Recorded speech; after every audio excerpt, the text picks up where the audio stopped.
Last week we learned how to sketch or how to determine slope from a line. Now we are going to be given the slope and a point, and we have to draw the line. Peoples, please stop talking. So if you are given a point and the slope, and I ask you to sketch the line, the first thing you mark is the point. So what is the x coordinate? What is the y coordinate of the point -4, 2? What's written first? X. Then y. Mark the point on the grid. So -4 and +2.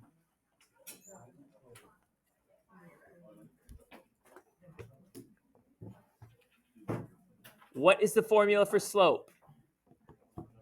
Rise over run. So our slope, which is rise over run, is equal to -2/3. Now, the negative, they have it floating in the middle, can go to the numerator or the denominator. You do not put it to both.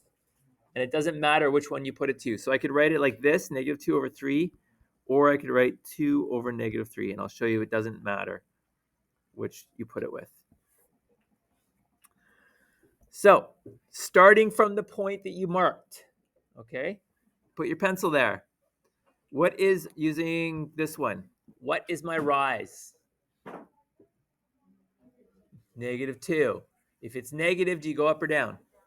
You go down, so I count down 2. 1, 2. What is my run? 3. If it's +3, do I go right or left? Right. And then from that point, you 1, 2, 3. That is your second point. So you mark the second point. Now, I'll just do it the other way just to show you it doesn't actually matter.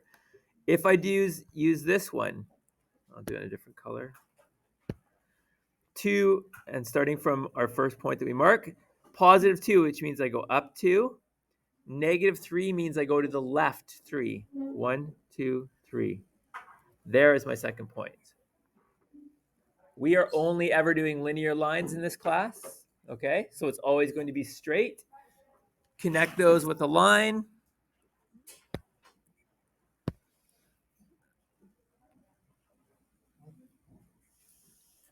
And we're going to put arrows on the end of it because it goes on forever. That is all you have to do. Okay? And you can see it doesn't matter where you put the negative because you'll just get a different point on the line. If I use the -2 in this one, I got this point. And if I use the -3, if I put the negative on the 3, I got that point. But they're all on the line. It does not matter. Okay? When you're sketching these, you only have to mark 2 points. If you have a straight line, as long as you have 2 points, you can draw the line. Okay? So you don't have to do both like I did here. Just put the negative on one or the other and mark 1 point. Draw a line through it. Put arrows on the end because that means it goes on forever. And you're done. Okay? Any questions about that? Yes. Can you just show like how you got the points again? So you start with the point that they give you. And then you use the formula, rise over run. So the rise is the top one. So I go down 2 to there. And then from there, my run is 3. So I count 3, 1, 2, 3. There's your second point.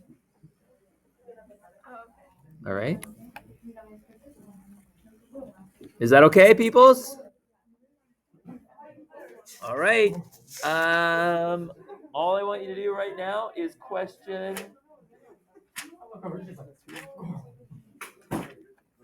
numbers 3 and 4, please. Boom. 3 and 4.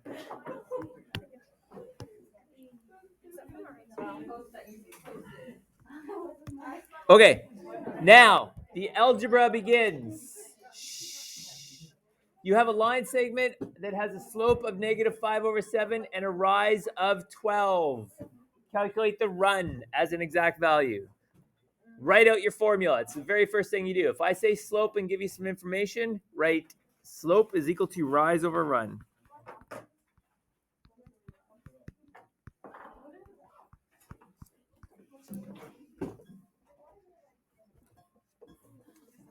Fill in your unknowns. What is your slope? -5/7 or 5/-7, whatever you want to call it.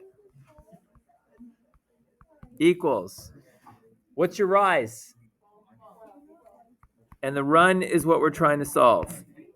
That is the same as writing. Now, you can leave the run there if you want, but if you don't like a word and you want to put a variable, just write this. That's the exact same thing. You can just write x instead of run if you like that better, okay? How do I solve for x? This is like the trig stuff that we did. Okay, how do I isolate the variable?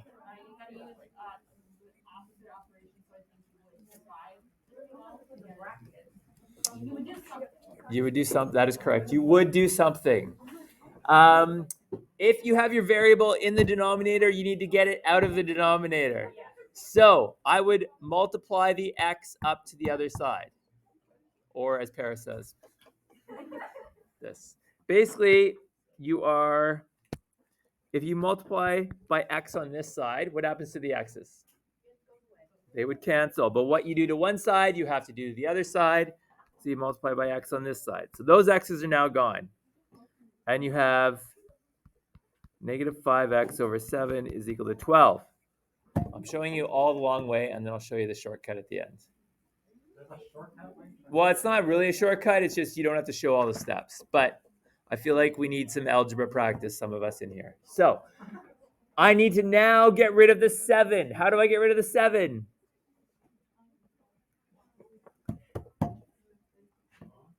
How do you get rid of the 7? This is a question. Why didn't you put the x onto the 7 too? Like, why didn't you put it on Because you multiply up. If I multiply this side by x/1, that's what you're multiplying by.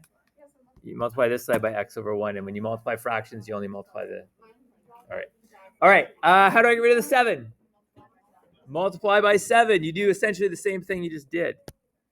So it's times 7, which cancels those 7s, times 7. What's 7 times 12? 84. Now I need to isolate the 5, or the x, sorry. How do I get rid of the -5? Divide by -5.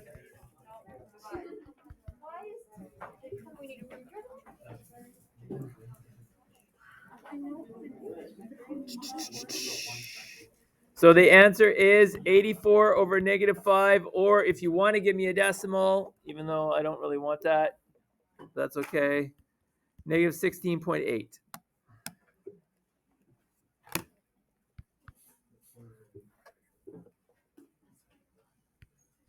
What's the quick way?